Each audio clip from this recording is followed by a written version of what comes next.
Hello, everybody, and good afternoon for a special edition of Joe Patrick Football. The reason it's special is not because I'm going to do anything special on this podcast, but it's the first day of Falcons training camp. It's finally here. We've been talking for so long about all these things about the team and whatnot, and I am so excited because we actually finally have kind of real football to talk about. This is obviously not a game or they haven't even put on the full pads yet or any pads really. It was kind of just shoulder pads and chills today. But, we do finally have the guys out on the field for the first time, and we're going to get to see them a lot more over the next month plus as we head into a very important beginning of the season for the Falcons, not only because the schedule is difficult, but even that week one game, especially starting off against the division rival Tampa Bay Bucks.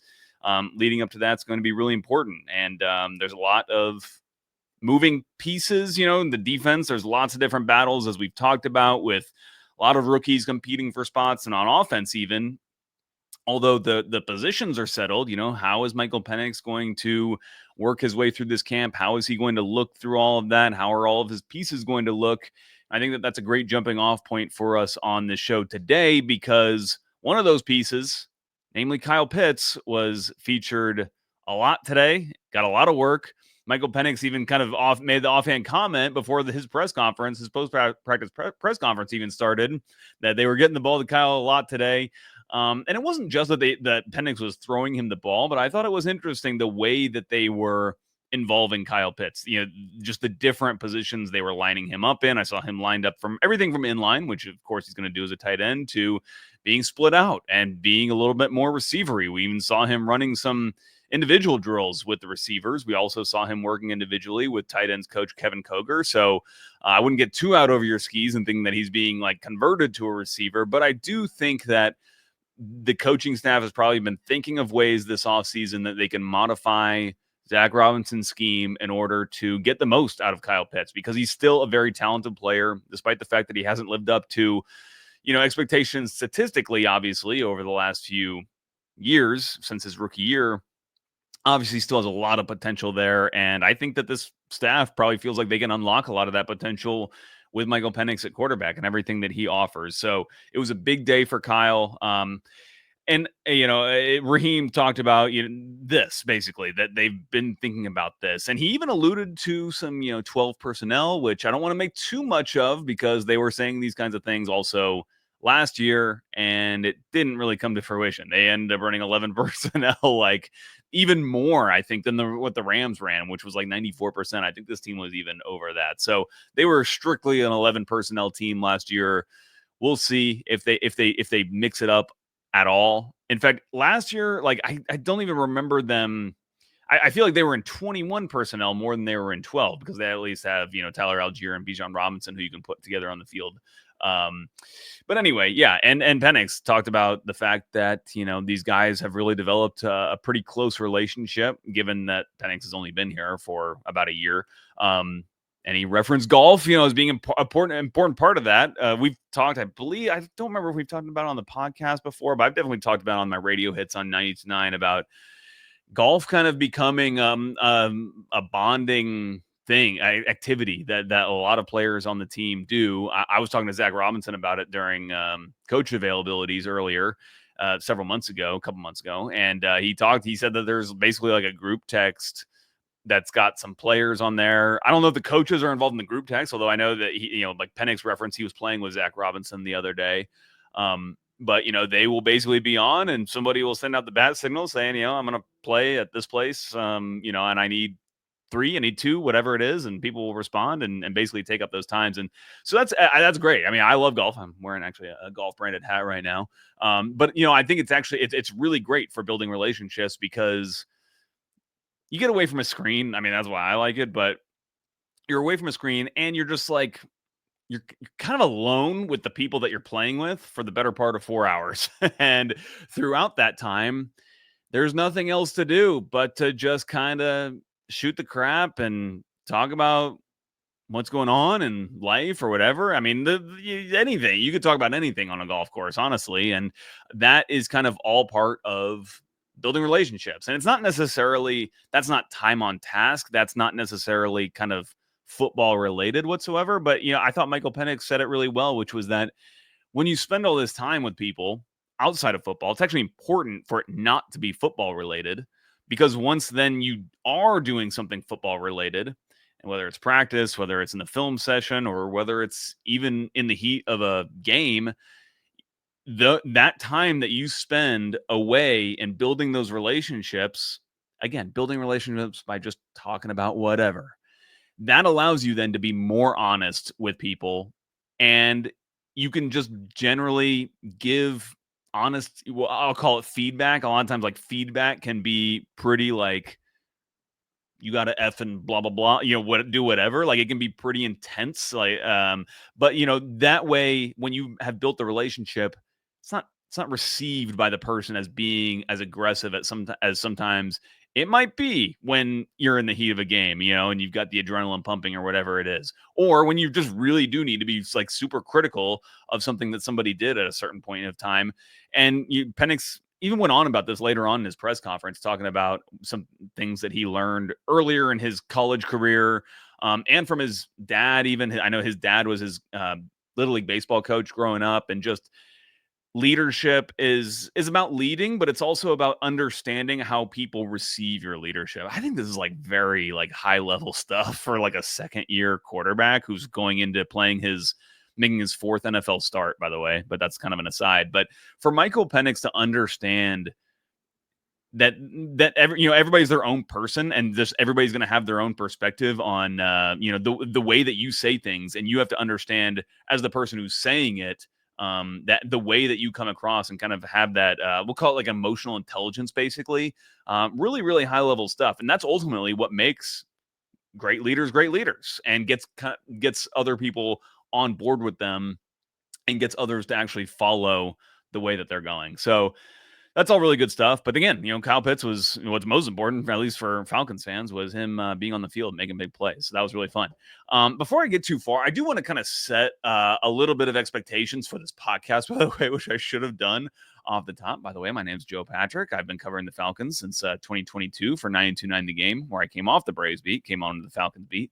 So we're going to be doing these training camp reports, and they're not going to be like what you might typically be accustomed to with a podcast. We're going to keep it a little bit shorter. We're going to keep it like 15, 20 minutes, that kind of time frame. We could go longer, could go shorter, just depends on what happens at practice. But we're just going to kind of give you the lowdown dirty of what happened at training camp for the most part. And having said that, I got to admit that I'm just not the person who's going to be keeping like Michael Penix's like throws at his completion percentage during training camp.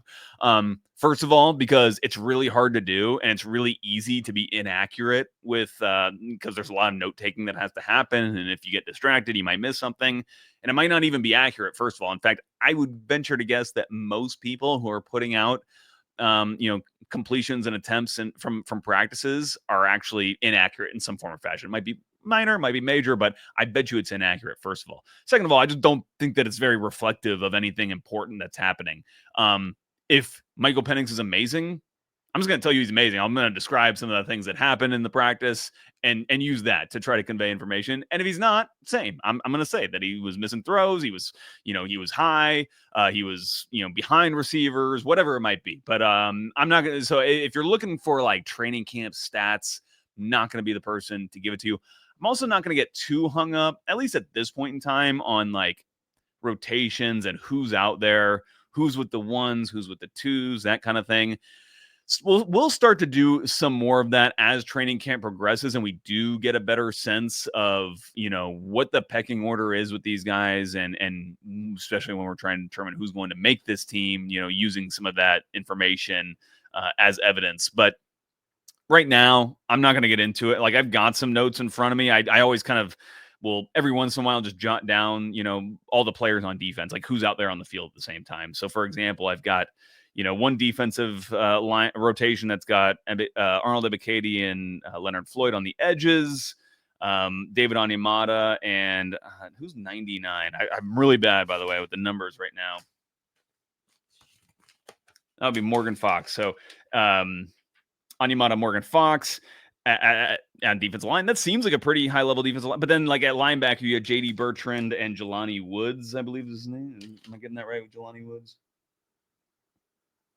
Josh Woods. Sorry, Josh.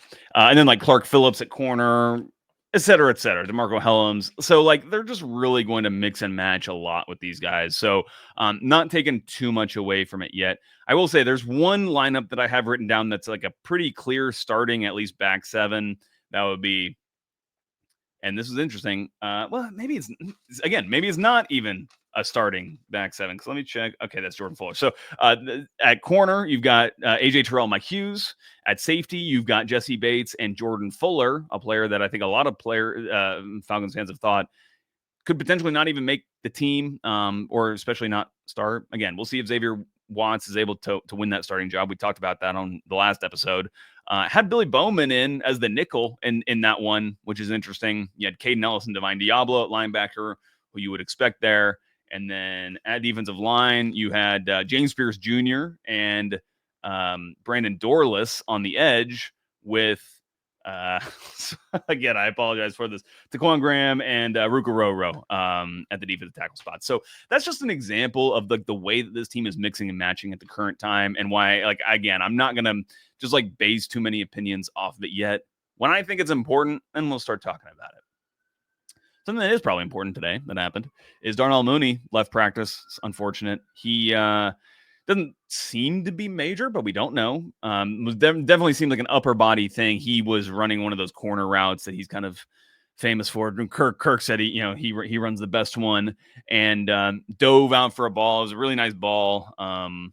Maybe could have been a little bit more catchable that didn't make it him have to dive for it, but it was into a little bit of coverage, and I thought he had his hands on it, kind of was in the air, had the ball, but I think just lost it on impact with the ground. And it was a pretty significant impact with the ground. He stayed down for a little bit, ended up getting, somebody helped him up, and Mooney ran back to, not to the huddle, but like to the behind the huddle where all the players are congregated, waiting to get in and get reps. And then I didn't really pay attention, but ultimately sometime after that, he did leave. So he didn't leave immediately after what we can surmise as an injury occurred, but he did eventually leave the field. So that's something we'll be keeping up with the next few practices and see how he's doing.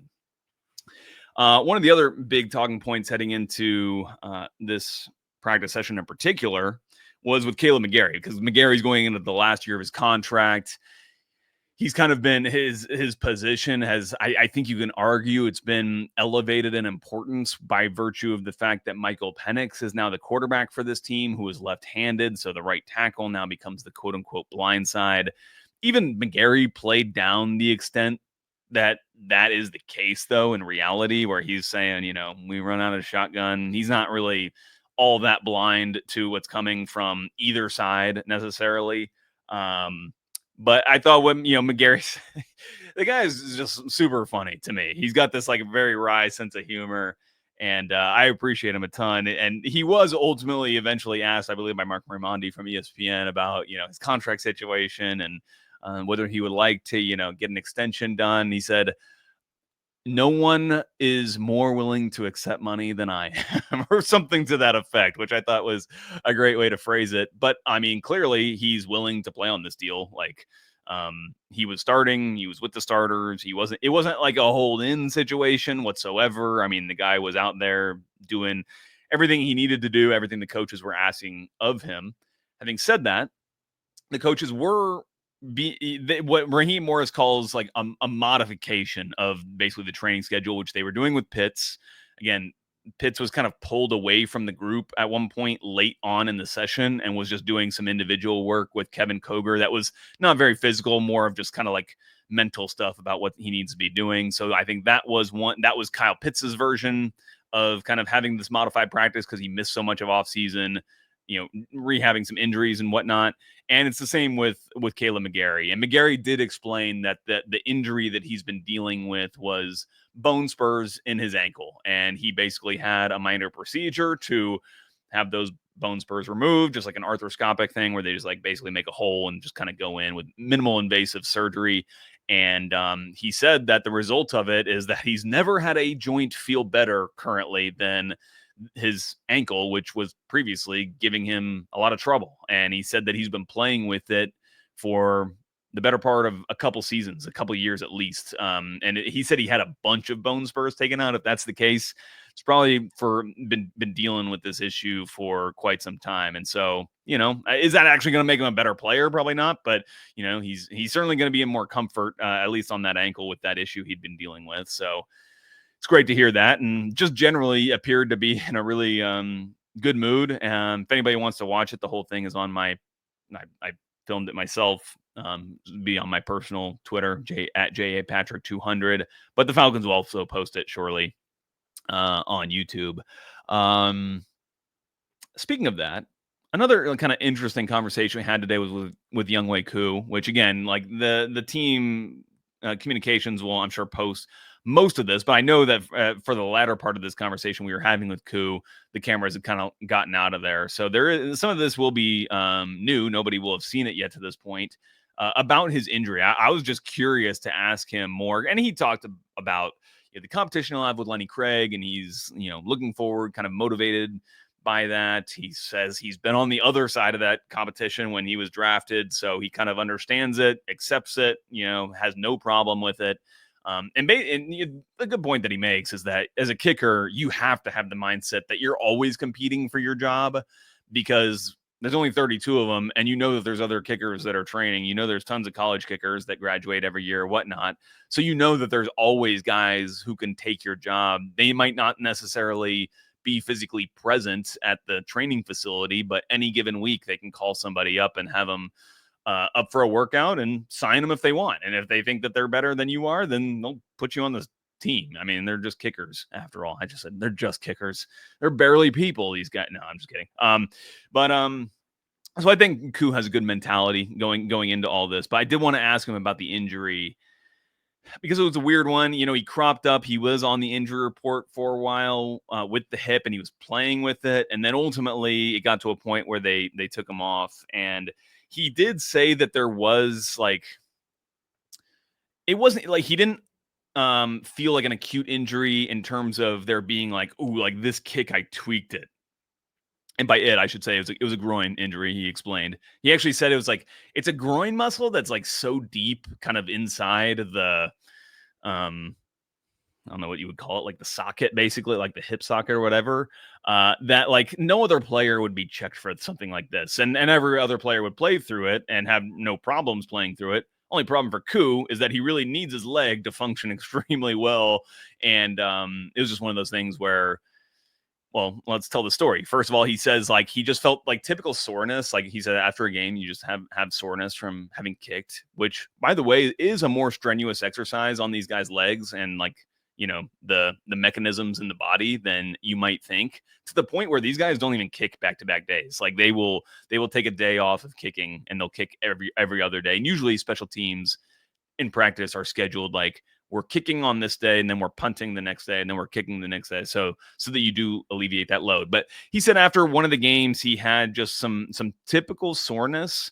But then it just kind of lingered around like this issue, this particular like issue in the hip. Like while some of the other soreness went away, this hip, I shouldn't say hip, but he was on the injury report as a hip, but it was more of a groin, he explained. Just kind of lingered with him. And so, he kept playing, kept kicking, let the team know, of course, that he had this, but everybody agreed that it was just something that they would try to work through. They did get some imaging on it as soon as it became an issue. They did get some imaging, and they saw that there was like a little bit of inflammation, or they saw that there was something there on the MRI, but again, it was so minor at that point that they just felt like the best course of action was just to keep going. And then he just kept feeling it. They went back for another MRI, and that second MRI showed that it had actually gotten a little bit worse. And I'm not sure exactly, but at some point thereafter, they decided that we need to just shut you down because like this thing is not going to just get better through kicking through it. So that's basically what happened with Younghoe. I don't think he would necessarily blame his performances. He didn't. I kind of asked him, and you just a competitor like him is not going to blame an injury for him missing kicks. He very much owns it whenever he is asked about the performance he had last year. In fact, media kind of are like touchy around the subject. And he's like, no, I had the worst year of my career last year, statistically. Like it was terrible. Like he'll just tell you it was terrible. So was it caused by the injury? Don't know, but he certainly seems very confident, very healthy coming off of that. He said he had some injections was the extent of his recovery, and a lot of it I think was just rest for him. So he looks ready to go, and I think so are we. I think we're ready to get out of here. We'll be back again. They have a couple practices over the weekend, so we'll probably come to you guys.